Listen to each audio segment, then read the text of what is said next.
So there is no difference between the cat and you, basically. The essence is one. No, I'm not talking of the essence. Essentially and fundamentally, there is no difference except that you have this self-consciousness in you, which probably doesn't exist in the animals, and I cannot make any definitive statement about that, but doesn't seem to exist there. So that's the beginning of your tragedy, the self-consciousness. Somewhere along the evolutionary process, this occurred in man. This self-consciousness separated himself from the world around him and the world within him.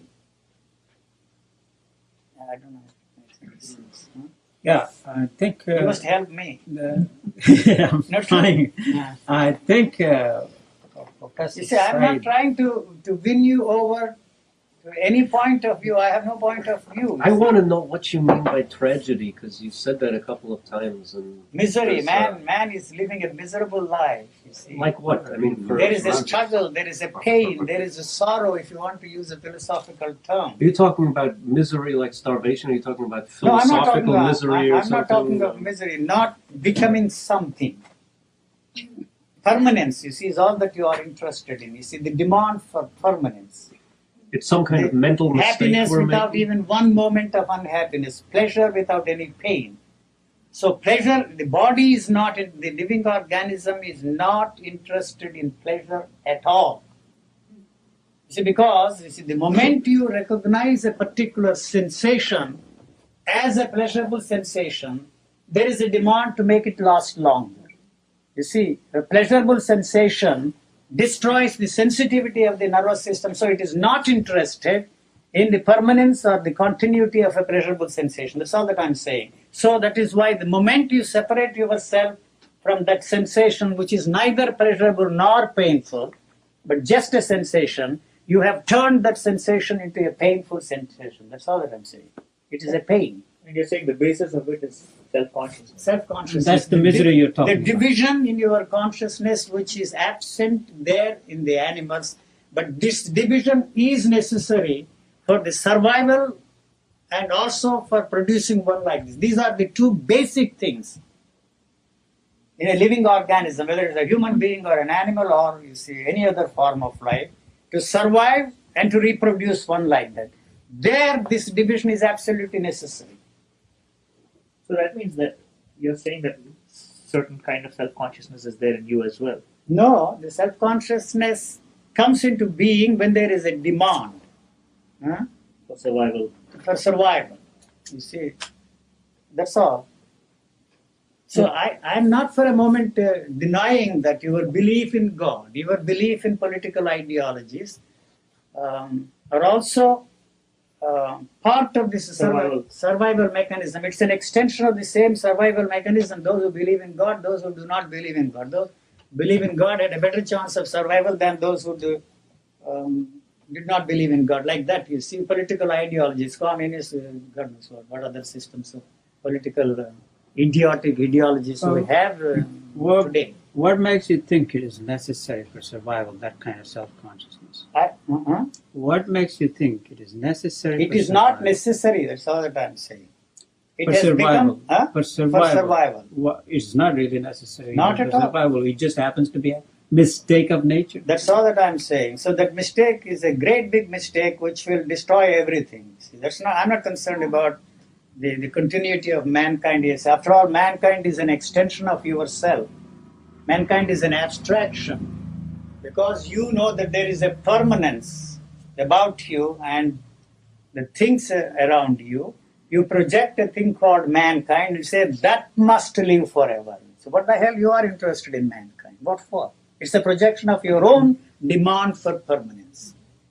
So There is no such thing as permanence at all. That's all that I'm pointing out. Is there no function served by self-consciousness for... The functions are created by your culture. You see, you tell yourself that you are bored, that you are happy, that you are unhappy. What is there is only boredom. There is nobody who is bored. That's all that I'm saying. Boredom. That's a sofa, that's a woman, that's a man, that's a microphone, that's, you see, a TV camera. In exactly the same way, you say you are happy, you are unhappy, you are miserable, you are greedy, you are this, that, or the other. All that is cultural.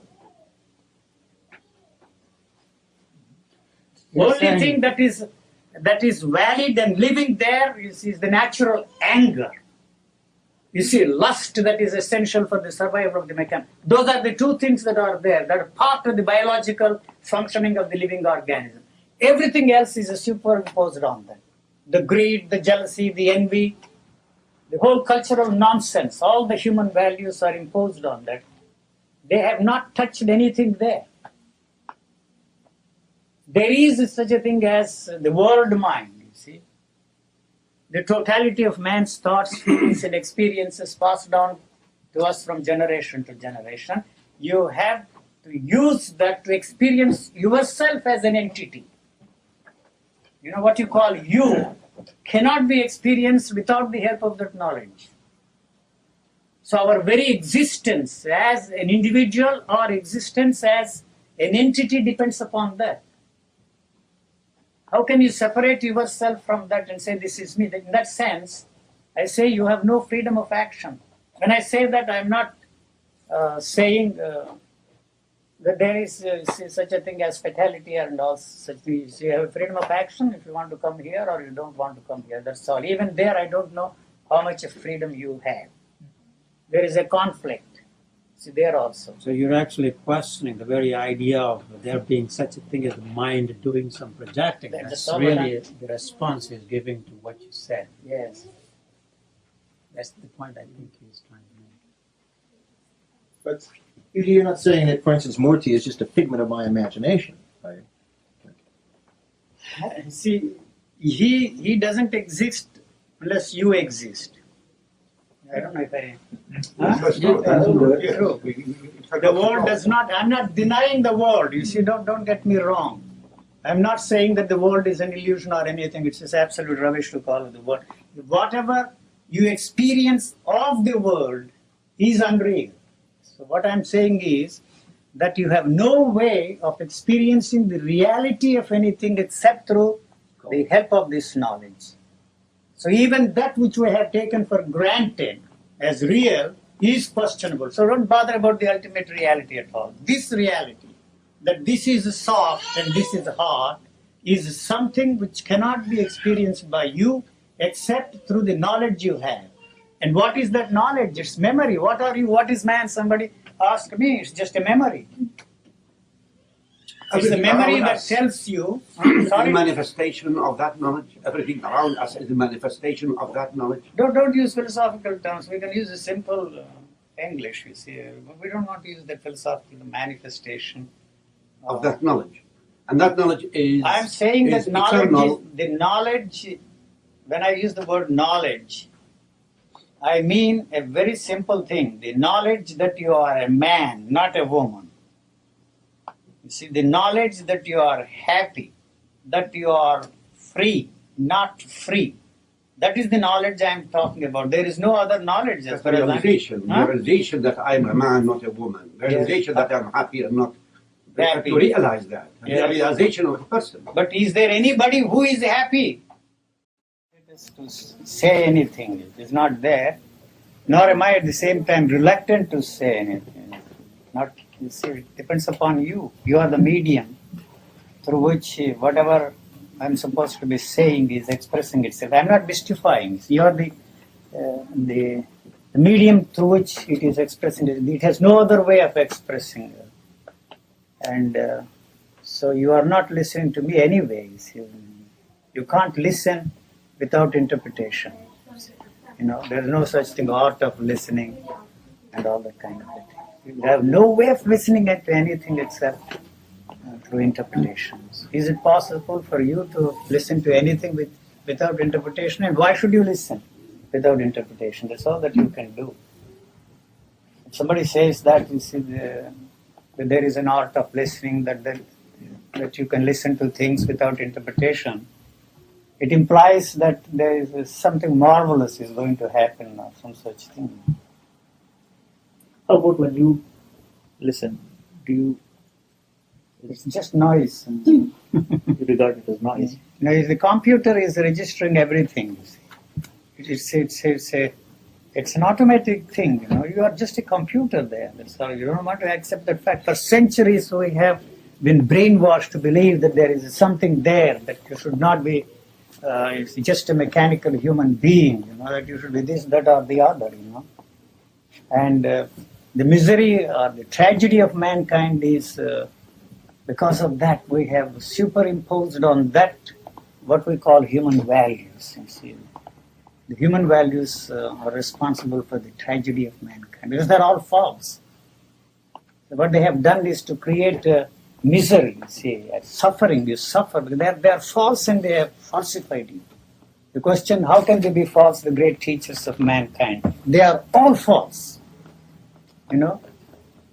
So this certainty that I have stumbled into somehow is something which cannot be transmitted to you. No power in the world can touch this. No power. It's not a logical certain premise, but it has this tremendous energy behind it, the energy of life. So no power can touch this. No power can contaminate you. There is only one person who can make this obsolete, and that is you, because you will touch life at a point where nobody else touched it before you. So all those who existed before you, all the teaching is false as far as you are concerned. This is all that I can say. So you can't be yourself as long as you want to bring about some change in you. That's all that you are interested in. How can we help wanting to change as long as it seems to me that every thought we think is an attempt to change? Change, you see. How can That we is help why if it has created violence there. So you would dream that you are going to have a peaceful state of mind through war. It is an impossible dream. That is why you cannot create a peace around you through war. You cannot create peace in this world. That's period. Full stop. Full period. You have peace between the two wars. So are there thoughts? I question even thoughts. Are there thoughts there? About thoughts. Yes. But you cannot separate yourself from thought and look at thought.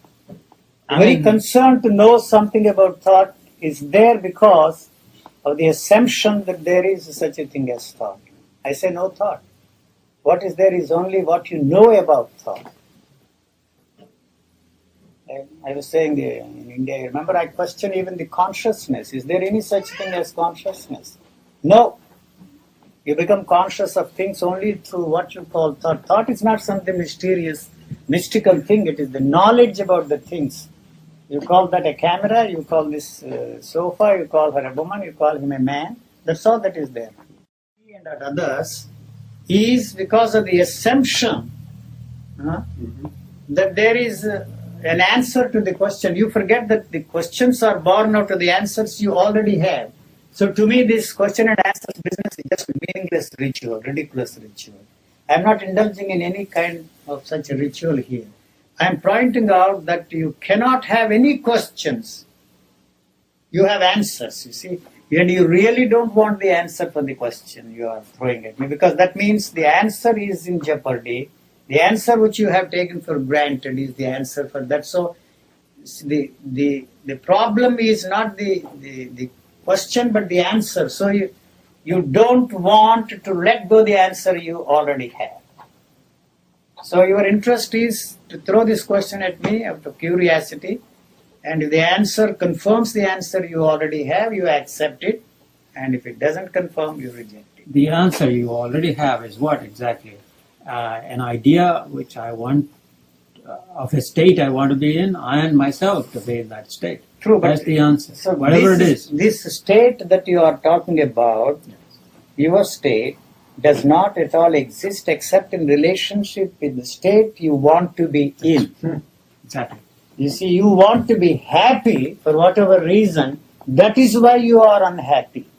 So I really do not know what happiness is like. In fact, I do not know. I really don't know what happiness is like, so I cannot be unhappy. Except I do That's not, all that I'm saying. I don't even know myself except in relation to that state I want to be. Exactly. I have no existence of So that is false, and that has falsified me. So what I'm saying is, you see that you are very demand to be selfless, he is the one that has created the selfishness there. Otherwise, you are not selfish at all. As long as you want to be selfless, or you are going to be a selfless man tomorrow or in your next life, so long you will remain selfish. The other day I was saying, if there is no trace of love in your heart, you cannot hate anybody. You can't hate anybody. Only when you have some traces of what you call love there, then there is a danger of your hating somebody. They always go together. That's all that I am pointing out. Yes. So in the final analysis, in relation to something which you already possess. Yes. So the problem You have no way of there. looking at yourself and telling yourself that this is me, except in relationship with what you would like to be, what you should be, what you ought to be, or whatever is there. It seems that basically these are not even superimpositions because self-consciousness arose before superimposition. Yes. So That self-consciousness is perpetuated through this demand to bring about a change.